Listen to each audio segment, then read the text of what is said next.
میرا ایک خوشگوار فریضہ ہے کہ میں تقریر سے پہلے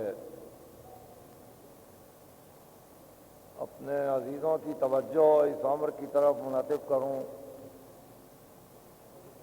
کہ بدلتے ہوئے حالات میں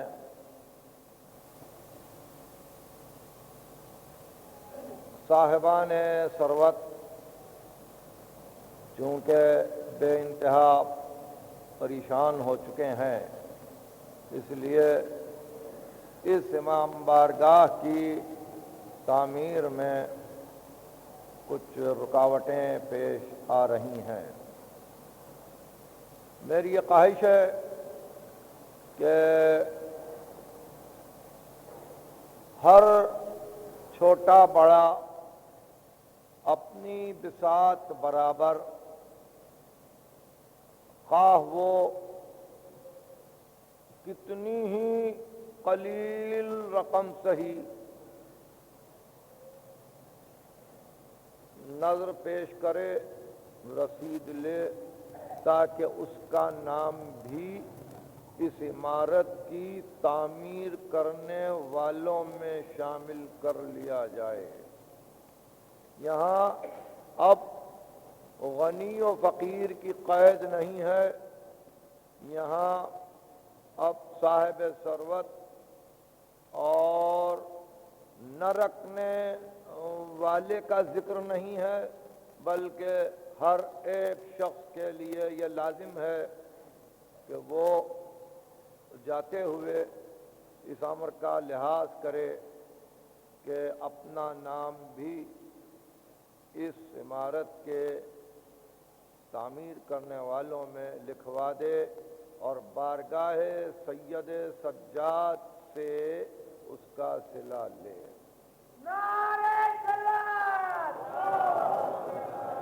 میری محترم بہنیں، خواتین سب سن رہی ہیں، ظاہر ہے کہ وہ زیادہ اس بات کا حق رکھتی ہیں کہ اپنے اپنے عزیزوں کے ہاتھ سے وہ مناسب طور پر جو نذرانہ پیش کرنا چاہتی ہوں پیش کریں، اس لیے کہ یہ بارگاہ اپنے انوکھے پن کے اعتبار سے پورے انڈو پاکستان میں ایک ہی بارگاہ ہے جو اس نام سے منسوب کی گئی ہے۔ اور جیسا کہ 25 محرم کو میں نے عرض کیا تھا، ہم کو چونکہ جو کچھ بھی سرمایہ ملا ہے، علمی، عرفانی، ادبی، ہمارا کلچر، ہمارا تمدن، ہماری ثقافت، ہمارا مذہب، ہماری فقہ، ہمارے اصول، وہ سب حضرت سید سجاد کی بدولت۔ بعد کربلا ہمارا کوئی واسطہ ہی نہیں رہتا ختم مرتبت سے اگر یہ ہستی درمیان میں نہ ہوتی۔ اس لیے میں یہ چاہتا ہوں کہ آپ اپنی حد تک اس فریضے سے سبکدوش ہونے کی کوشش کریں، اور جو حضرات تقریر کے دوران آتے ہیں ان تک میرا پیغام پہنچانا آپ کا کام ہے۔ اور میں سمجھتا ہوں کہ یہ میری آواز وہ ایک ہی دن کے لیے صحیح، مگر باقی کی 5 تقریروں پر محیط ہوگی۔ میں نے آج 5ویں تقریر میں اس امر کا تذکرہ کیا ہے، اور مجھے یقین ہے کہ جو دن باقی رہ گئے ہیں اس میں آپ اس عزا خانے کی تعمیر میں دل کھول کر حصہ لیں گے۔ صلوات۔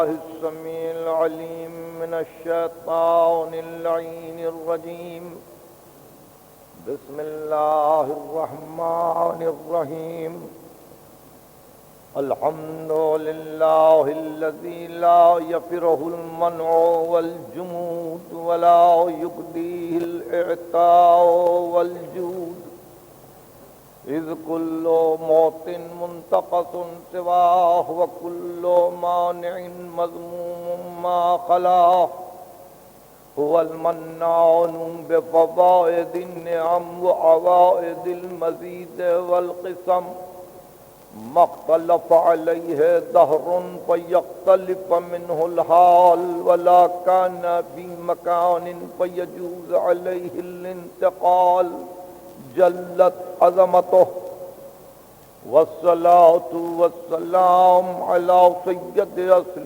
ما في الوجود سر الله في كل موجود نقطة دائرة الوجود صاحب اللواء الحمد والمقام المحمود أبي القاسم محمد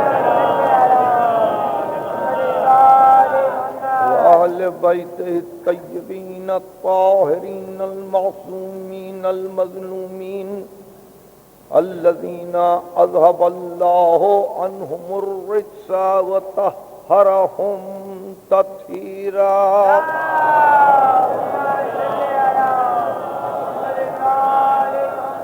أما بعد فقد قال الله تبارك وتعالى في محكم كتابه الحكيم لقد أرسلنا من قبلك رسلا إلى قومهم فجاءوهم بالبينات فانتقمنا من الذين أجرموا وكان حقا علينا نصر المؤمنين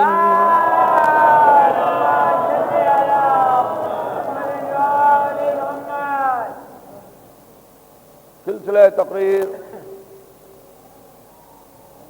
مربوط ہے اور گزشتہ تقریر سے یہ تقریر پیوستہ ہے۔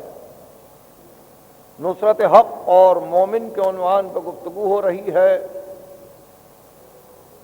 اس دوران میں جیسا کہ عرض کیا گیا قرآن مجید کی 142 آیتوں میں اس نصرت کا تذکرہ مختلف طریقوں سے آ چکا ہے۔ ہم ایک آیت کے بعد دوسری آیت سے استدلال کیے جا رہے ہیں، اور پھر آپ کو یاد دلاتے ہوئے کہ یہ آئے واپی ہدایہ سورہ روم میں ہے جو 30واں سورہ ہے، اور ظاہر لفظ کا ترجمہ یقیناً آپ کو یاد ہو چکا ہوگا کہ ہم نے تجھ سے پہلے رسول بھیجے ان کی اپنی امتوں کی طرف، انہوں نے معجزات دکھلائے، انہوں نے اپنی نشانیوں کو ظاہر کیا، لیکن انہوں نے انکار کیا۔ فانتقمنا من الذین اجرموا، ہم نے مجرمین سے انتقام لیا۔ وکان حقا علینا نصر المؤمنین، اور ہمارا حق ہے کہ ہم صاحبان ایمان کی نصرت کریں۔ یہ آئے واپی ہدایہ کا ظاہر لفظ کا ترجمہ تھا، اور نصرت ظاہر ہے کہ کہیں دور نہیں ہے۔ کل کی گفتگو تھی کہ سورہ صف میں ارشاد ہوا وَأُخْرَىٰ تُحِبُّونَهَا، اور تم جو واقعی طور پر دوست رکھتے ہو، حالانکہ تمہارے لیے یہ انتظام ہے کہ هل أدلكم على تجارة تنجيكم من عذاب أليم تؤمنون بالله ورسوله وتجاهدون في سبيل الله بأموالكم وأنفسكم، کیا ہم تم کو ایک ایسی تجارت کی طرف راہ بتلائیں جو تم کو عذاب علیم سے، دردناک عذاب سے بچا لے؟ اللہ پر ایمان لاؤ، رسول پر ایمان لاؤ، اللہ کی راہ میں جہاد کرو اپنے اموال و انفس سے، اور جس کا ذالکم خیر لکم ان کنتم مومنین، یہ تمہارے لیے بہتر ہے اگر تم صاحبان ایمان ہو، یغفر لکم ذنوبکم ویدخلکم جنات تجری من تحتها الانہار ومساکن طیبۃ فی جنات عدن ذالک الفوز العظیم، تمہارے گناہ بخش دیے جائیں گے، تم کو ابدی نعمتیں عطا کی جائیں گی، اور پھر تمہارے لیے وہ مساکن تیار ہوں گے کہ جو واقعی جس میں طہارت اور پاکی کا انتظام ہے۔ یہ بڑی کامیابی ہے، یہ فوز عظیم ہے۔ وَأُخْرَىٰ تُحِبُّونَهَا، اور اس کے بعد جو تم دوست رکھتے ہو، نصر من اللہ وفتح قریب، تمہاری تمنا یہ ہے کہ اللہ کی طرف سے مدد آئے اور نزدیک سے فتح کا اعلان ہو۔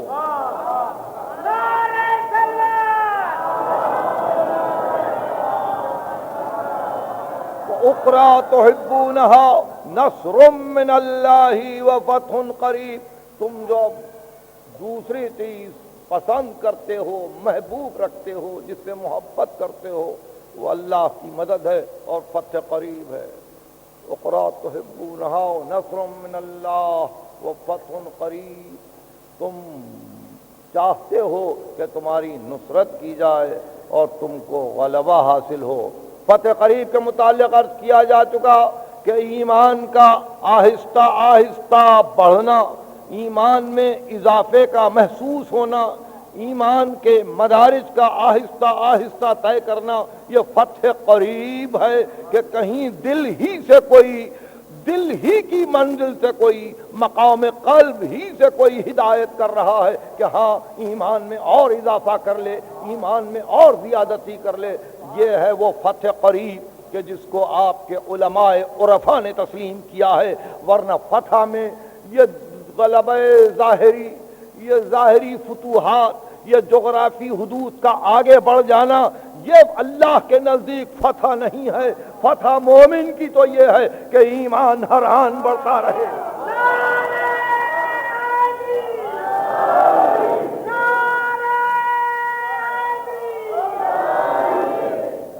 تو اس منزل پر یہ گفتگو رکی، اور کل کی تقریر ہم نے یوں شروع کی، مگر اس کے لیے بھی پھر وہ ایک آیت جو میں نے دوسری تقریر میں تلاوت کرنے کی عزت حاصل کی تھی، سورہ محمد میں ارشاد ہوا کہ ان تنصروا اللہ ینصرکم ویثبت اقدامکم۔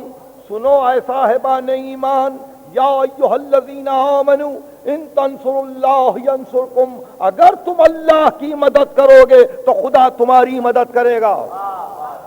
اگر تم اللہ کی مدد کرو گے، اللہ بے نیاز ہے، صمد ہے، غنی ہے، اللہ محتاج نہیں ہے، حاجت مند نہیں ہے، اس کو احتیاج نہیں ہے، پھر اللہ کیسے مدد چاہتا ہے؟ اللہ اسی طرح سے مدد چاہتا ہے کہ اس نے انسانیت ہی کے لباس میں اپنے کچھ نمائندوں کو چن کر اور منتخب کر کے تمہارا ہادی بنایا ہے۔ اگر ان انسانوں کی تم نے مدد کی تو گویا میری مدد کی۔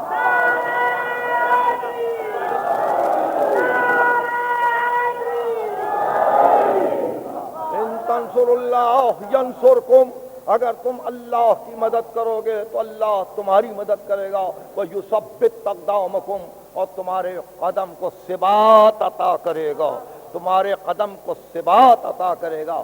یہی وجہ تھی کہ سورہ صف کی ان آیتوں کے بعد اخرى تحبونها نصر من اللہ وفتح قریب، اذ قال عیسی ابن مریم للحواریین من انصاری الی اللہ، یاد کرو جب مریم کے بیٹے عیسیٰ نے حواریین سے کہا تھا کہ کون ہے میری مدد کرنے والا اللہ کے پاس، قال الحواریون نحن انصار اللہ، تو حواریین نے کہا تھا کہ ہم ہیں انصار خدا، ہم ہیں انصار خدا۔ فآمنت طائفة منهم وكفرت طائفة فأيدنا الذين آمنوا على عدوهم فاصبحوا ظاہرین، ان میں سے ایک گروہ مومن ہو گیا اور ایک گروہ کافر ہو گیا. ہم نے صاحبان ایمان کی نصرت کی, تائید کی اور ان کو غلبہ عطا کیا, اور اس طرح سے یہ سورہ ختم ہوا. مگر یاد آ گئی 61واں سورہ تھا اور 61 ہجری کی یاد آئی کہ 61 ہجری میں ایک واقعہ ہوا تھا. وہاں جان دینے والوں کی بھی زیارت کرتے ہوئے آپ یہی کہتے ہیں, السلام علیکم یا انصار دین اللہ, السلام علیکم یا انصار رسول اللہ, السلام علیکم یا انصار امیر المومنین, سلام ہو اے ناصران دین خدا, سلام ہو اے ناصران رسول, سلام ہو اے ناصران امیر المومنین. یہ ہے وہ کہ جن کی روحیں آستانہ اقدس حسینی میں تحلیل ہو گئی تھی.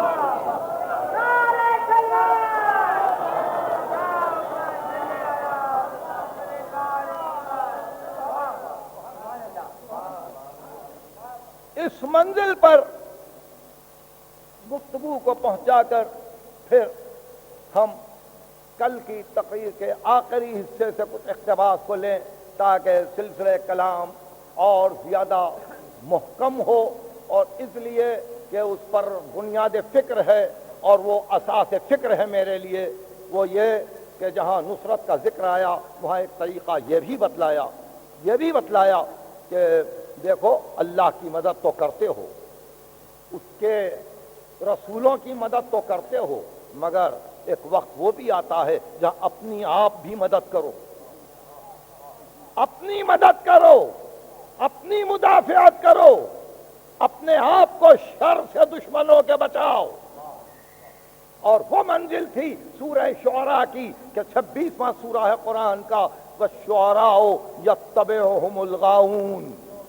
شعراء وہ ہیں کہ جن کی بہکے ہوئے لوگ پیروی کرتے ہیں.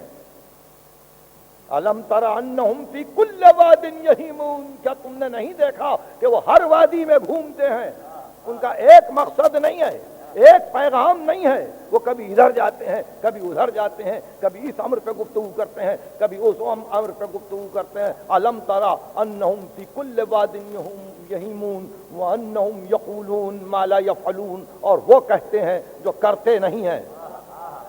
یہ شعراء کے متعلق یہ نقائص بتلائے, پہلے یہ نقائص بتلائے کہ شاعروں میں یہ کوتاہیاں ہیں. پہلی چیز یہ کہ بہکے ہوئے لوگ ان کی پیروی کرتے ہیں, دوسری چیز یہ کہ وہ ہر وادی میں گھومتے ہیں, ایک مقصد نہیں ہوتا, تیسری چیز یہ ہے کہ وہ کہتے ہیں جو کر کے نہیں دکھا سکتے. اس کے بعد استثناء الا الذین, مگر وہ لوگ,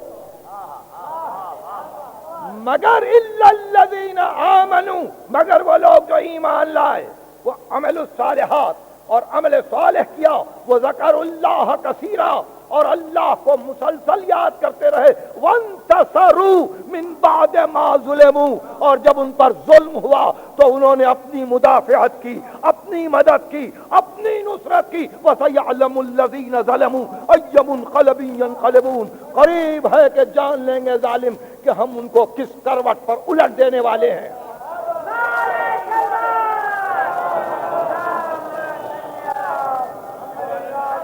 میں کل عرض کر رہا تھا باب نصر ینصرو کا یہ 8واں باب ہے, 8واں باب ہے انتصار, کہ اپنی مدافع, اپنا بچاؤ. ظاہر ہے اگر کوئی مومن ہے اور اپنی مدافعت کر رہا ہے تو وہ ایمان کی مدافعت کر رہا ہے, اور اس اعتبار سے اس امانت کی مدافعت کر رہا ہے جو حق نے اس کے ذمہ ودیعت کی ہے.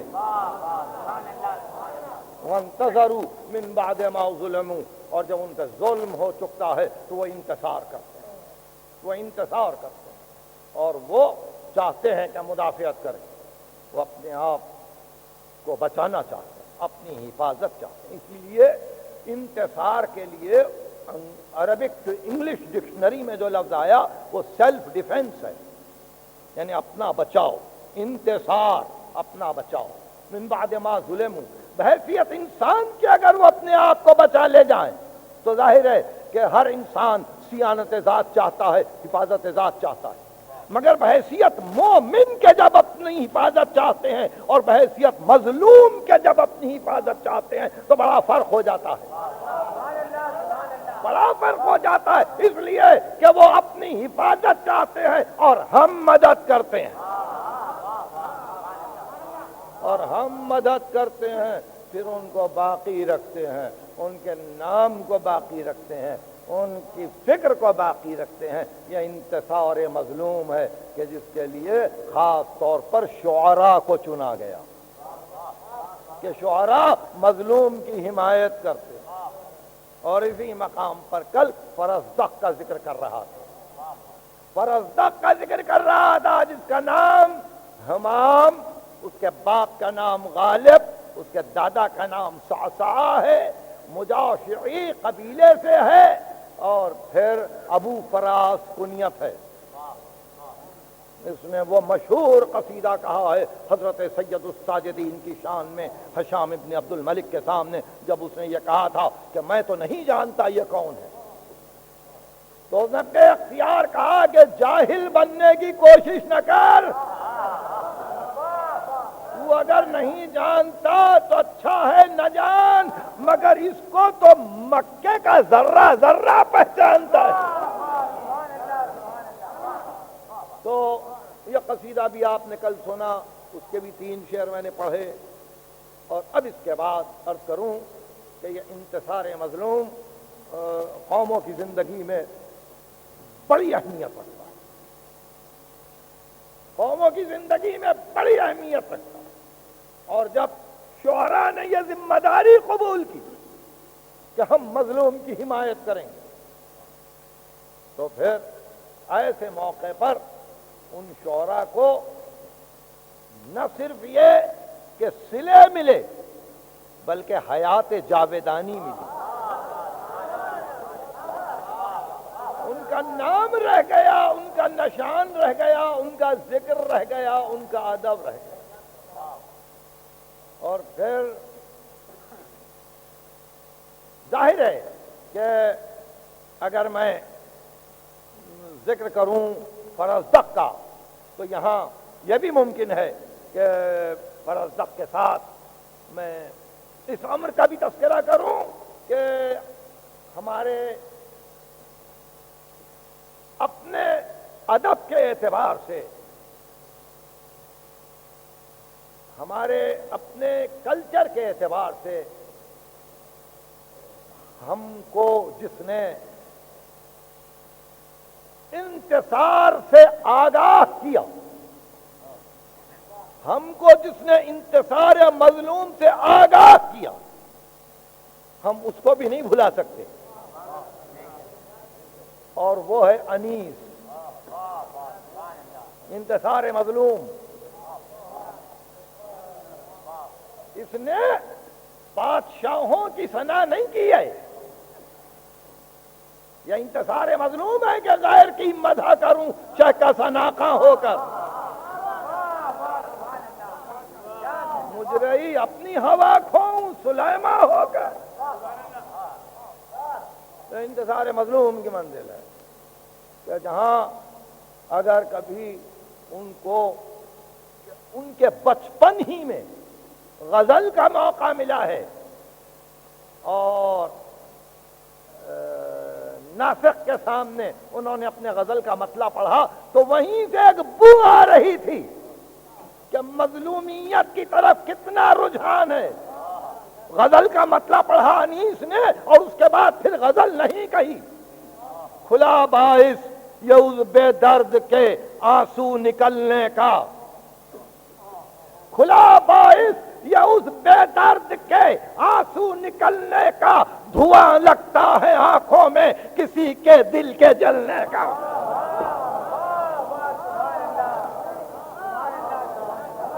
کھلا باعث یہ اس بے درد کے آنسو نکلنے کا، دھواں لگتا ہے آنکھوں میں کسی کے دل کے جلنے کا۔ تو یہ بتلایا کہ اگر کہیں ظلم کی آنکھوں میں آنسو آ رہے ہیں تو اس کو اصلیت نہ جانو، یہ جلے ہوئے دل کا دھواں ہے، یہ جو آنکھوں پر محیط ہو رہا ہے، جو غزل کا مطلع اس شان سے کہے اس کے انتصار کا کیا کہنا۔ اور اس منزل پر پہنچ کے یہ انتصار مظلوم کی راہ بتانے والا پورے شعراء عرب کو گنواتا ہے کہ مجھ سے پہلے انتصار مظلوم کی منزل پر کون کون تھے، کیوں کر بیاں ہو شان و شکوہ پیمبری، عاجز ہیں یہاں فرزدق و حسان و ہمیری،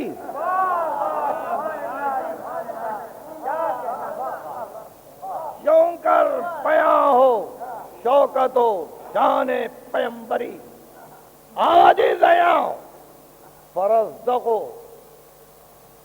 حسان و ہمیری، طاقت کسے ہے یہ کہ لکھے زور حیدری،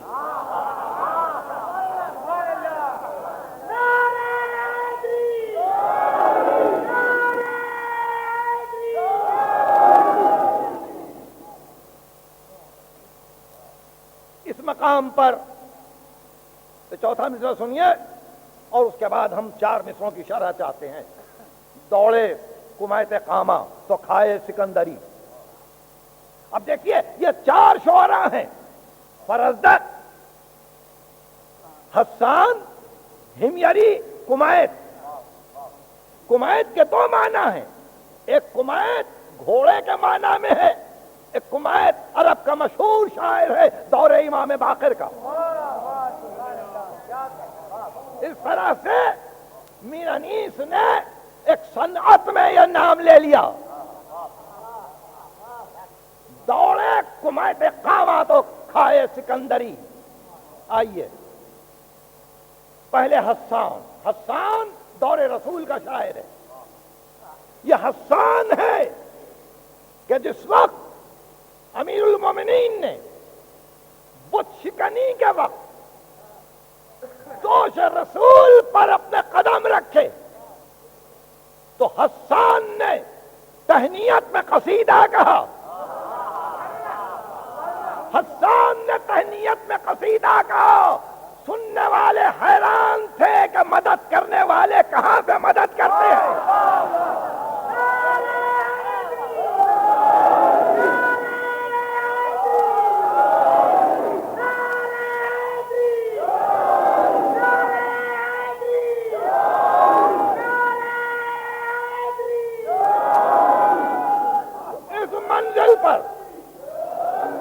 جو شعر حسان نے کہے، آخری شعر کا ترجمہ یہ تھا کہ مولا میں کیا تعریف کروں تیری کہ جہاں شب معراج دست قدرت تھا وہاں تو نے پاؤں رکھ دیے۔ ظاہر ہے کہ ختمی مرتبت نے فوراً سلا دیا، حکم دیا کہ حسان کو انعام دیا جائے، تو شعراء کو صلہ معصوم کی طرف سے جو ملتا چلا اس کی ابتدا زمانہ رسالت سے ہوئی۔ رسول نے آغاز کیا، حسان کو صلہ دی، اور حسان کی وفات 40 ہجری، امیر المومنین سے قبل کا انتقال ہو گیا۔ اور اس کے بعد دوسرا شاعر ہے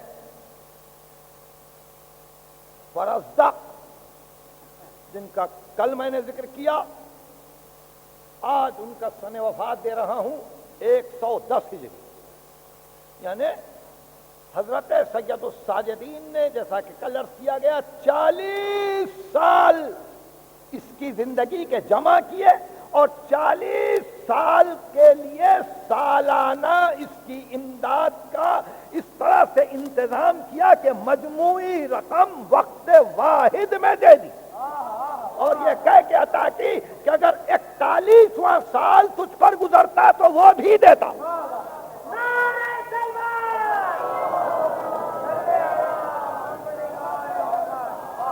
تو حضرت سید الساجدین کے بعد فرزدق 15 سال زندہ رہے.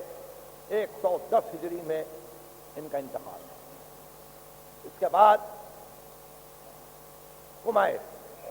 کمیت کا انتقال ہے 126 ہجری میں. کل کمیت کی بھی گفتگو تھی. یہ امام باقر کے دور کا شاعر ہے اور اس نے مشہور قصیدے کہے ہیں امام محمد باقر کے لیے.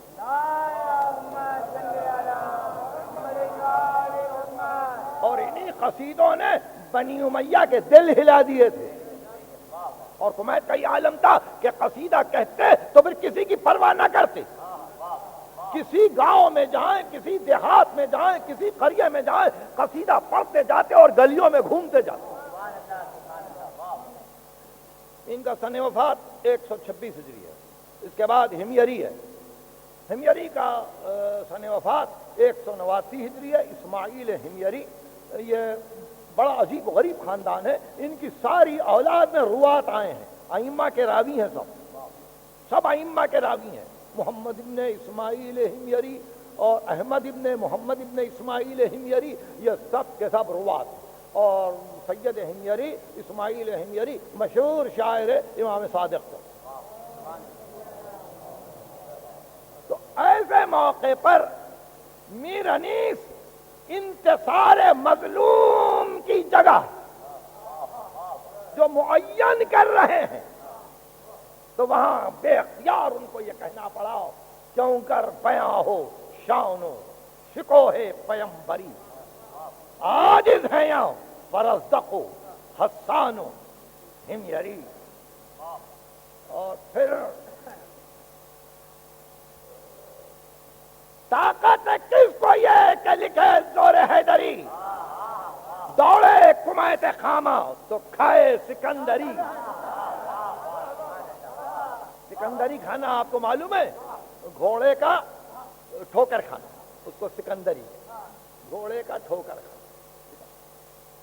اور اس کے بعد قرآن میں وصف جس کا مقرر خدا کرے, پھر کس زبان سے آج بشر یہ ثنا کرے.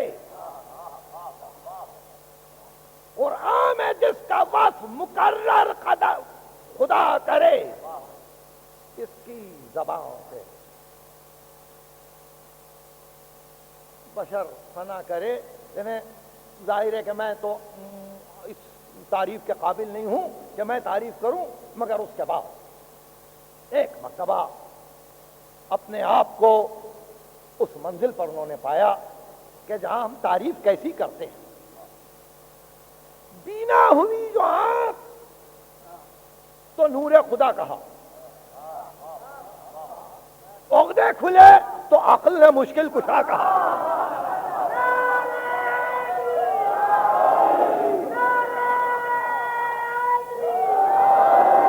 دیکھیے اب میر انیس کی لاجک کیا ہے.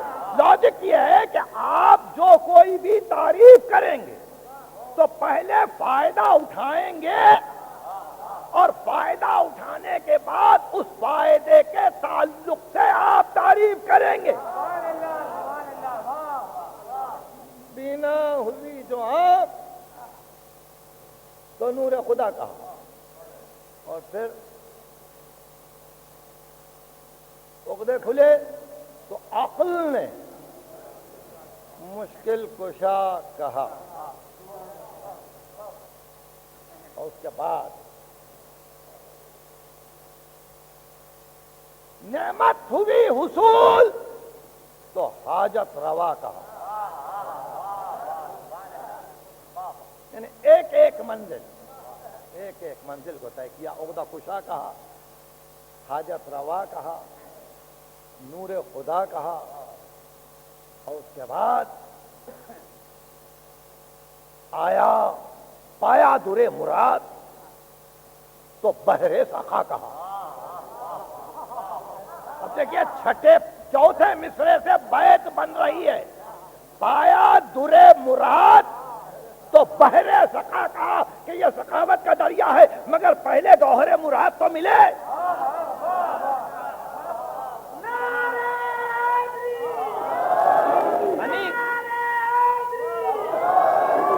اپنی کمزوریوں کو بتلا رہے ہیں کہ ہم تو غرض کے بندے ہیں. بینا ہوئی جو آنکھ تو نور خدا کہا، عقدے کھلے تو عقل نے مشکل کشا کہا. آپ نے دیکھا نعمت ہوئی حضول تو حاجت روا تھا، اور اس کے بعد پایا درے مراد تو بحر سخا، اور پھر خوش ہوئے کہ ہم نے پھر خوش ہوئے کہ مدح کے دریا بہا دیے.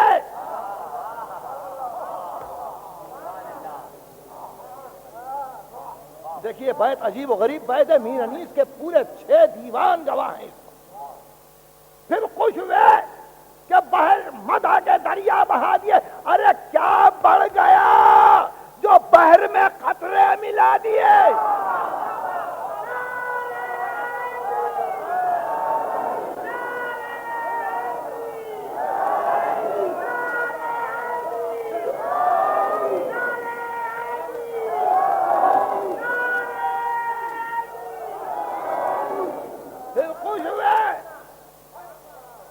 پھر خوش ہوئے کہ مدح کے دریا بہا دیے. کیا بڑھ گیا، کیا بڑھ گیا جو بحر میں قطرے ملا دیے. ان کی کیا تعریف ہو سکتی ہے، ان کی کیا توصیف ہو سکتی ہے. میر انیس جانتے ہیں. اس لیے ایک مسئلہ جو آج طے کرنے کے قابل ہے اس محفل میں، اور ظاہر ہے کہ کل وہیں سے سلسلہ کلام آگے بڑھے گا، وہ یہ کہ انتصار مظلوم میں ایک بات ذہن میں رہے، ایک بات ذہن میں رہے کہ مظلوم کو اس کے صبر نے ہماری نسبت سے اتنا لامحدود بنا دیا کہ اگر ہم تعریف پہ تعریف کرتے جائیں اور ہماری نسلیں تعریف پہ تعریف کرتی جائیں تو حق کے تعریف ادا نہیں ہو سکتا.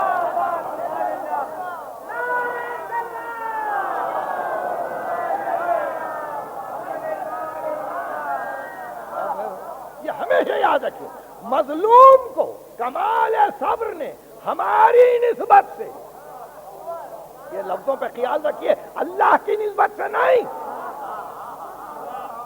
وہ ذات واجب لامحدود ہے، اس کی نسبت کیا ہے؟ وہ عاجز ہے، وہ حادث ہے، وہ محدود ہے. اس کے مقابل میں بندے ہیں، اس نے پیدا کیا ہے، اس نے یہ طاقت دی ہے، اس نے یہ قوت دی ہے، مگر ہماری نسبت سے وہ ایسے لامحدود ہوئے، لامحدود ہوئے کہ 1331 برس یہ گزر گئے واقعہ کربلا کو، اور اسی طرح سے ہزاروں برس گزر جائیں گے، اور اسی طرح سے ہزاروں واقعات ہوتے رہیں گے، اور دنیا کہتی رہے گی کہ یہ کربلا ہے، یہ کربلا ہے، یہ کربلا ہے، مگر اس کربلا حقیقی کو کوئی ذرہ برابر بھی چھو نہیں سکتا.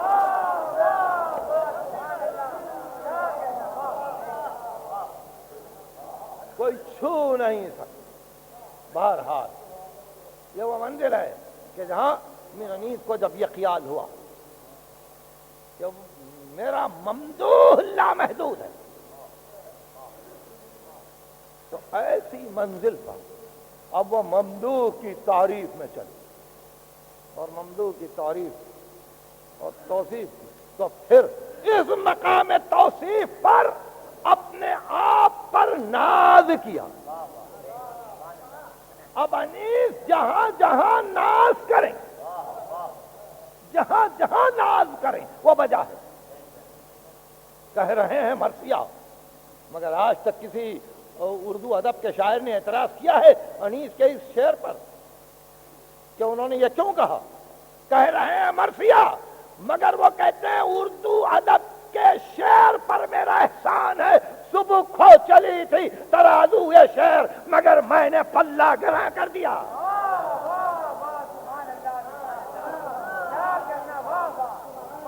صبح کھو چلی تھی ترازو یہ شعر مگر میں نے پلہ گرا کر دیا. تو دیکھا آپ نے مدح کا جوش یہ ہے کہ وہ جان رہے ہیں کہ میں ممدوح کی بھی خدمت کر رہا ہوں, ممدوح کی بھی خدمت کر رہا ہوں, ممدوح کے غلاموں کی بھی خدمت کر رہا ہوں, زبان کی بھی خدمت کر رہا ہوں, ادب کی بھی خدمت کر رہا ہوں, لغت کی بھی خدمت کر رہا ہوں, محاورات کی بھی خدمت کر رہا ہوں, اور کلچر اور ثقافت کی بھی خدمت کر رہا ہوں. اتنا ناز ہے کہ جہاں جائیں گے وہ یہ کہتے ہوئے جائیں گے کہ ہم آسمان سے لائے ہیں ان زمینوں کو.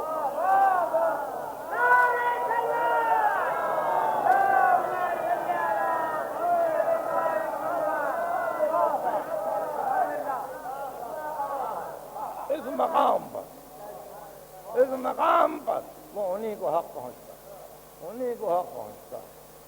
یہ ضرور ہے کہ وہ کبھی کبھی اپنے آپ کو تنہا پاتے ہیں.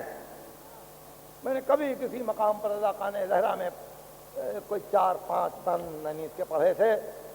ایک چیز اس میں کی یاد آ رہی ہے, تائید کا ہنگام ہے یا حیدر صفدر, امداد تیرا کام ہے یا حیدر صفدر, تیرا ہی کرم عام ہے یا حیدر صفدر, یہ لطف یہ انعام ہے یا حیدر صفدر. تنہا تیرے اقبال سے شمشیر بکف ہوں, سب ایک طرف جمع ہو میں ایک طرف ہوں.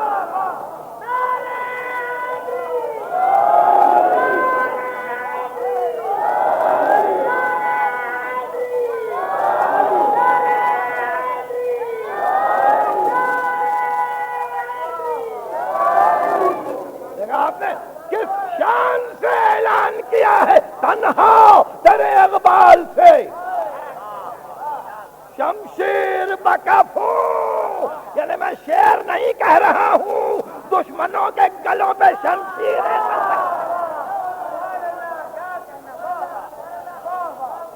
تنہا تیرے اقبال,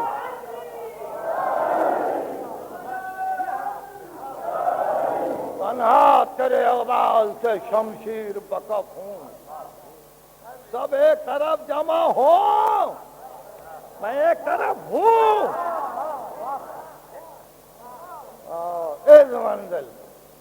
اس منزل پر ایک یہ خیال آیا کہ کیا میں اپنے حدود سے آگے تو نہیں بڑھ رہا ہوں, کیا میں اپنے حدود کو نہیں چھوڑ رہا ہوں. اس خیال کا آنا تھا کہ بے اختیار ندامت کے عالم نے کہا ہاں سچ ہے کہ اتنی بھی تعلی نہ روا تھی. ہاں سچ ہے کہ اتنی بھی تعلی نہ روا تھی. مولا یہ کلیجے کے پھپھولوں کی دوا تھی.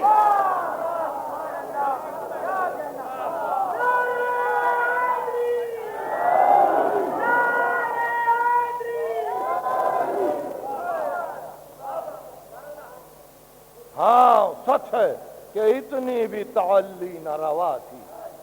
دیکھا آپ نے, کلیجے کے پھپھولوں کی دوا تھی. یہ انتصار مظلوم ہے, انتصار مظلوم ہے, یہ داغ ہے دل کے. ان کو آفتاب بنا رہا ہوں آپ کے ذکر سے, اور آپ کا ذکر سنتے سنتے جب یہ گھبرانے لگتے ہیں تو کبھی کبھی مداحی کے جوش میں خود اپنا آپ ذکر کرنے لگتا ہوں کہ میرا مقام کیا ہے, تاکہ مداح کو پہچان کر ممدوح کو پہچانے. تو یہ وہ منزل ہے کہ جہاں سبوں کے نام آئے, حسان, فرزدق, ہمجری, کمائر. دوسرے مقام پر جہاں میر انیس نے جیبل کا ذکر کیا وہ پھر کسی اور وقت کے لیے, مگر اتنا عرض کروں کہ یہ انتصار مظلوم یہ آسان کام نہیں ہے. یہ آسان کام نہیں ہے. معلوم نہیں کتنی تقریریں میرے لیے درکار ہیں کہ میں آپ کو ایک ایک شاعر کی زندگی بتلاؤں آپ کی قوم میں سے، ایک ایک شاعر، اور بتلاؤں کہ اس نے کس قسم کا انتصار کیا. 26 فروری جمعہ 1843 عیسوی، جمعہ 26 فروری 1843 عیسوی کو آزردہ نے ایک مصرعے کا اعلان کیا مشاعرے کے لیے کہ 7 سال می تواں بتمنا گریستان. یہ عرفی کا مصرعہ تھا کہ انسان آرزو میں 100 سال بھی رو سکتا ہے. 7 سال می تواں بتمنا گریستان.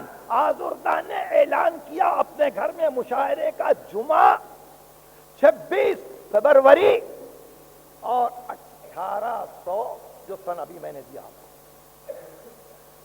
1843 غالب کے پاس بھی رکا ہے. غالب پہنچے، جب غالب کی باری آئی 63 شعر پڑھے فقط جناب سید الشہداء کے لیے،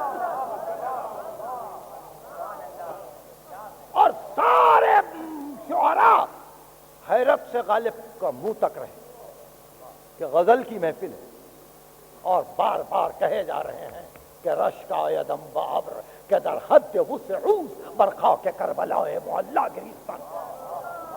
مجھے ابر پہ رشک آ رہا ہے، اختیار میں آئے کہ جا کے کربلا کی زمین پر روئے. انتصار مظلوم، یعنی غزل کہتے کہتے ایک مرتبہ انسان کا رخ بدل جائے. یہی انتصار کی منزل ہے جہاں میں ہمیشہ اقبال کا ذکر کرتا ہوں. یہ انتصار مظلوم کی منزل پر میں اقبال کا ذکر کرتا ہوں. اقبال غزل کہہ رہے ہیں اور لاہور کے مشہور مشاعرے میں غزل پڑھی جا رہی ہے. دم زندگی رم زندگی غم زندگی سم زندگی رم دم نہ کر سم غم نہ کھا، کہ یہی ہے شان قلندری. میں نے بے انتہا تعریف کی، اور ساتھی اقبال نے شعر پڑھا اور عجیب شعر تھا. نہ ستیزہ گاہ جہاں نہیں، نہ حریف پنجہ فگن ہے، وہی فطرت اسد اللہ، وہی مرحبی، وہی اندری.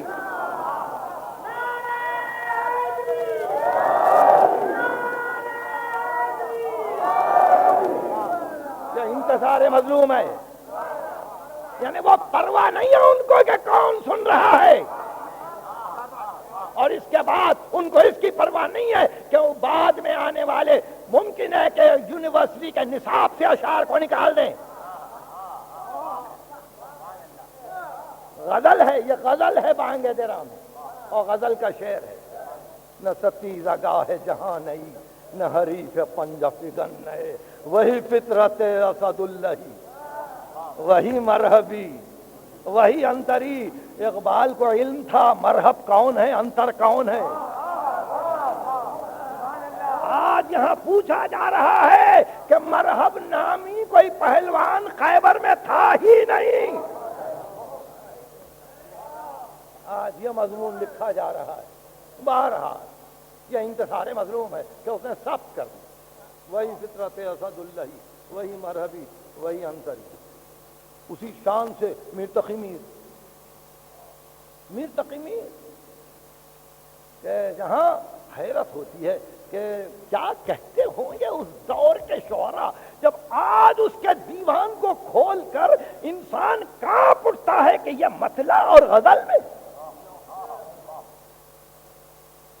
یہ مطلع اور غزل میں افسانے دو، جانے دو.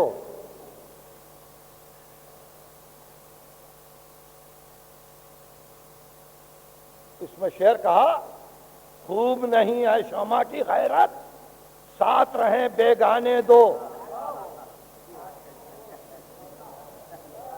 میر تقی میر کا مطلع ہے خوب نہیں ہے شمع کی غیرت، ساتھ رہیں بیگانے دو. کب تیرے فرمان پہ سوئے بازو کے پروانے دو.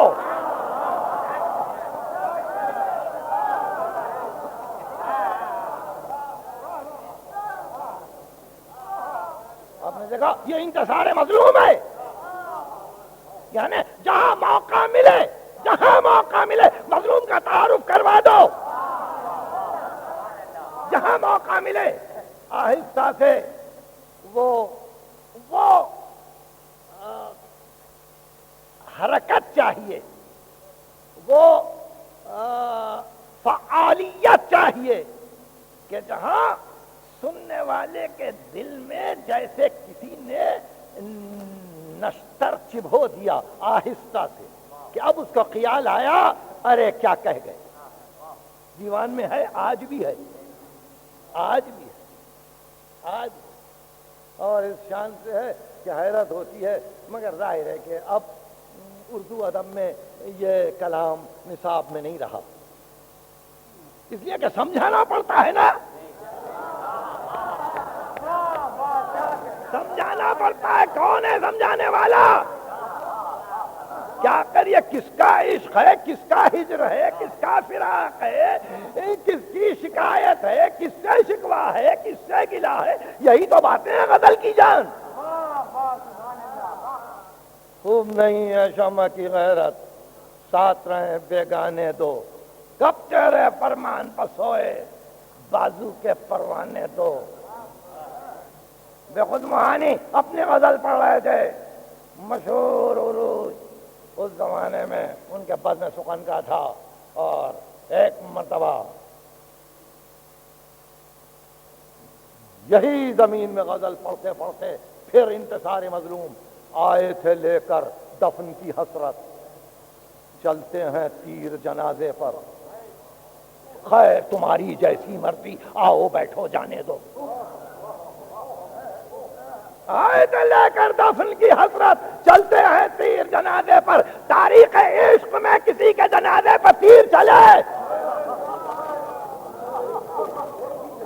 کس طرف اشارہ کیا بے خود نے.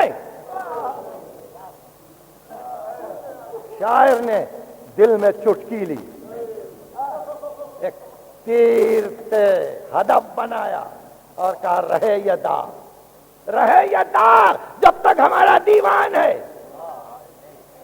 تو اس طرح سے انتصار مظلوم کا حق ادا کیا. تو یہی حال ظاہر ہے کہ مختلف شعراء کا ہے. ہم جیسے جیسے وقت ملے گا آپ کو مثالیں دے کے بتلائیں گے کہ نصرت کی یہ اہم ترین منزل ہے کہ جس کو انتصار کہتے ہیں، کہ مومن اپنی مدافعت کرے اور اپنی مدافعت کا حق استعمال کرتے ہوئے یہ بتلائے کہ میرا کاز، میرا مقصد صحیح ہے، جس کے لیے جان دے رہا ہوں، جس کا نام لے رہا ہوں وہ حق ہے، اور کسی محفل پہ دریغ ہی نہ کرے. جفا کہوں بلا کہوں، اردو غزل غالب کی مقطع یہ دیا، یہ مقطع دیا انتصار مظلوم میں، غالب پرے ہے وہم تصور سے اس کی ذات ہے، عجز بندگی جو علی کو خدا کہوں.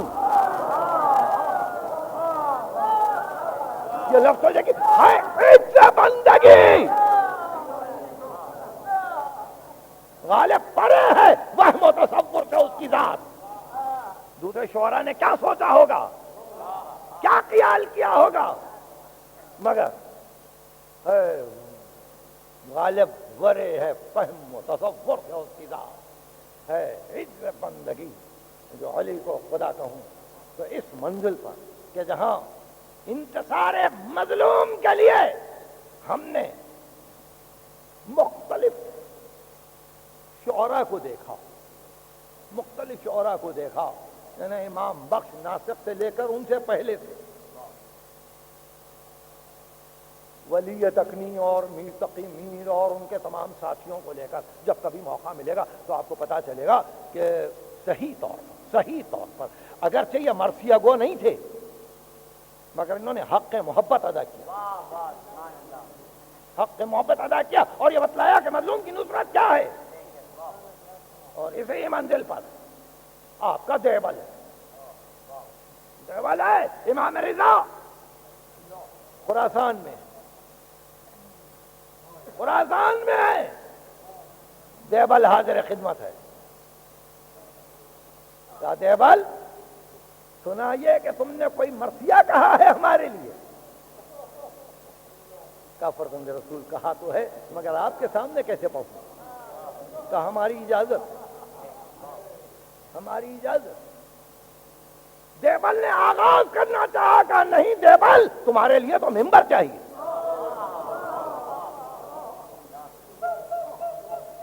مرثیہ گو کے لیے ممبر آئے.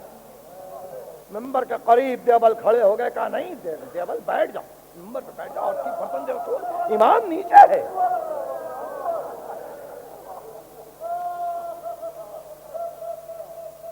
اور اس کے بعد اس نے مشہور قصیدہ شروع کیا, مدارس و آیات خلت من تلاوت و منازل محض وحی مقفر الارسات.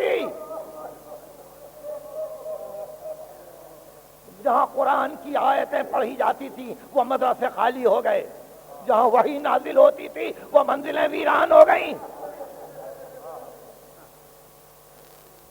اور اس کے بعد دیوبند نے کہا میں اس شہر میں پہنچا, وہ آل زیاد فی حسون حسینت وہ آل رسول اللہ فی الفلوات. زیاد کی اولاد تو محفوظ قلعوں میں بیٹھی تھی اور رسول کی اولاد در بدر پھر رہی.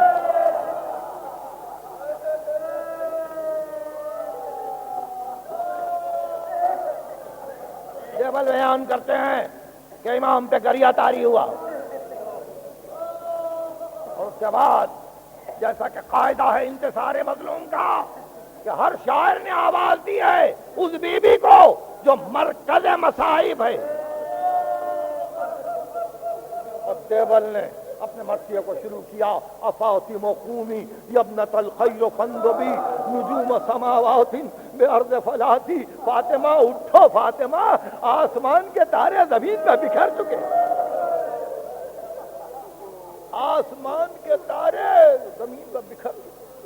افاطم لو خلت الحسین مجدلا وقد مات عطشانا بشط فراتی. بی بی فاطمہ فرات کے کنارے آگے بیٹے کی پیاس کو تو دیکھو, بیٹا پیاسا کھڑا ہے.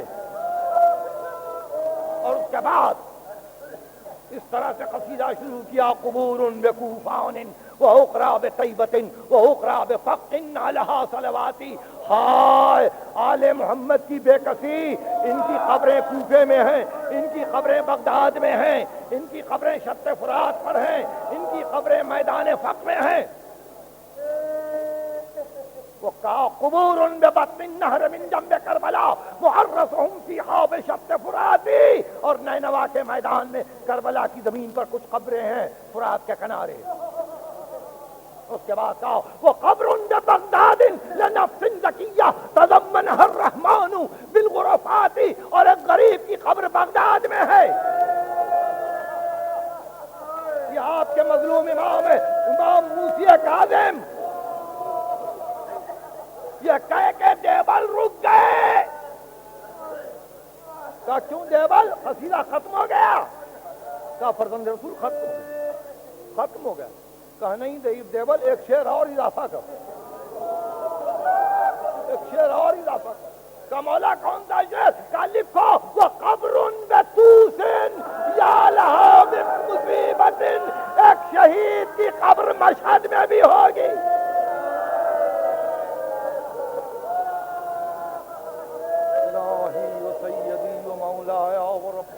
خداوندہ ہم کو کامل ایمان, ہمارے حوائج دینی و دنیاوی ورلاؤ, ملت کو متحد کر, مملکت کو مستحکم فرما. جو پریشان حال پریشان ہیں اور جو اپنے عزیزوں سے چھٹے ہوئے مختلف ممالک میں بسر کر رہے ہیں, اللہ ان کو ان کے بچھڑے ہوئے عزیزوں سے ملا دے.